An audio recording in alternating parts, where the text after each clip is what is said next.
Hi guys, this is उत्कर्ष श्रीवास्तव। अभी तक हमने इनहेरिटेंस में सुपर कीवर्ड का इस्तेमाल को समझ लिया था और उस पे एक एग्जाम्पल भी डिस्कस किया था पिछले वीडियो में, जो रेक्टेंगल, क्यूबॉइड और कॉमन क्लास पे बेस्ड था। अब हम बात करते हैं मेथड ओवरराइडिंग क्या है। तो बेसिकली अगर कोई सब क्लास जिसने किसी सुपर क्लास को इनहेरिट किया है, वो सुपर क्लास के किसी मेथड का जैसा ही एक और मेथड बनाता है अपनी क्लास में, जिसका सिग्नेचर बिल्कुल सेम है उस मेथड के, तो हम मेथड ओवरराइडिंग कर रहे हैं।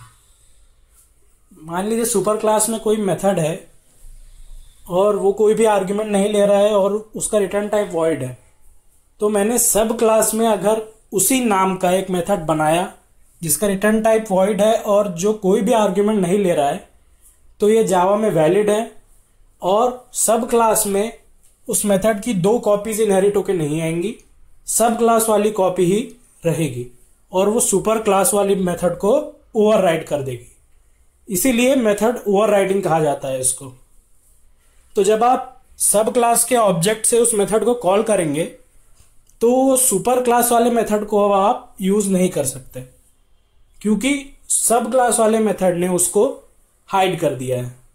मगर अगर आप चाहें तो आप सुपर डॉट लिख के किसी मेथड के थ्रू उस मेथड को कॉल कर सकते हैं, मगर डायरेक्टली ऑब्जेक्ट से उस मेथड को उस नाम से नहीं कॉल कर पाएंगे। वो बार बार सब क्लास वाले मेथड को ही कॉल करता रहेगा।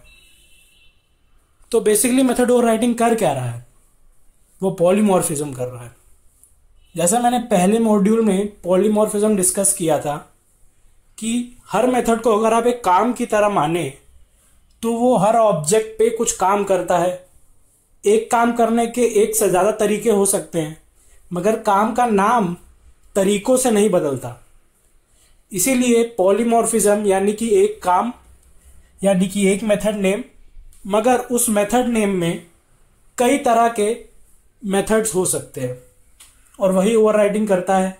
सुपर क्लास में उसी नाम का मेथड है मगर वो कुछ और काम कर रहा है। सब क्लास में आपने उसी नाम का मेथड बनाया मगर वो वही काम कर रहा है दूसरे तरीके से। तो मेथड ओवरराइडिंग एक तरह से पॉलीमॉर्फिज्म इंप्लीमेंट करता है जावा में। पिछले वीडियो में हमने जो एग्जांपल डिस्कस किया था, जो मैंने अभी स्टार्टिंग में बताया, उसमें हमने एक तरह से मेथड ओवरराइडिंग कर ली थी, मगर मैंने उस पर ज्यादा फोकस नहीं किया था। क्यूबॉइड क्लास में जो डिस्प्ले मेथड मैंने बनाया था, वो असल में मेथड ओवरराइडिंग ही है, क्योंकि कॉमन क्लास में पहले ही एक डिस्प्ले मेथड था जो लेंथ और ब्रेड्थ डिस्प्ले कर रहा था, मगर क्यूबॉइड क्लास में एक हाइट का भी डेटा टाइप है, डेटा मेंबर है, तो उसे भी हमें डिस्प्ले करना होगा जब हम क्यूबॉइड के किसी ऑब्जेक्ट के तीनों मेंबर्स को डिस्प्ले करना चाहते हैं।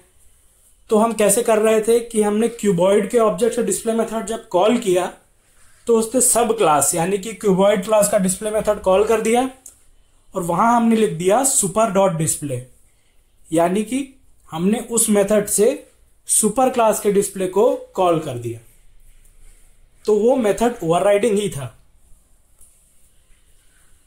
चलिए अब हम एक एग्जाम्पल से कहानी को आगे बढ़ाते हैं। एक मैंने क्लास बनाई है क्लास ए, उसमें एक कंस्ट्रक्टर है डिफॉल्ट जो केवल एक लाइन प्रिंट कर रहा है इन ए। एक और क्लास बनाई है जो उस ए को एक्सटेंड कर रही है, यानी कि बी हो गई सब क्लास और ए है सुपर क्लास। उसमें एक डेटा मेंबर है इन टाइप का, एक डिफॉल्ट कंस्ट्रक्टर है जो केवल ये प्रिंट कर रहा है इन बी डिफॉल्ट कंस्ट्रक्टर, एक पैरामीटराइज कंस्ट्रक्टर है जो एक पैरामीटर ले रहा है x और वो केवल डिस्प्ले कर दे रहा है इन b। फिर मैंने एक और क्लास बनाई जिसमें हमारा मेन मेथड है, वो एक्सटेंड कर रहा है b को, तो इस केस में c हो गया सब क्लास और b हो गया सुपर क्लास। इसमें एक कंस्ट्रक्टर है पब्लिक c जो केवल इन c डिस्प्ले कर रहा है, और है अपना मेन मेथड जिसमें मैंने तीन ऑब्जेक्ट्स बनाए हैं, एक ए क्लास का, एक बी क्लास का और एक सी क्लास का। तो बेसिकली आपको करना क्या है, आपको इसका आउटपुट डिटरमाइन करना है। सोचिए कैसे होगा। आप चाहे तो इसको रन करके भी देख सकते हैं अपना आउटपुट वेरीफाई करने के लिए। मैं अगले वीडियो में इसके असली आउटपुट का एक्सप्लेनेशन दूंगा।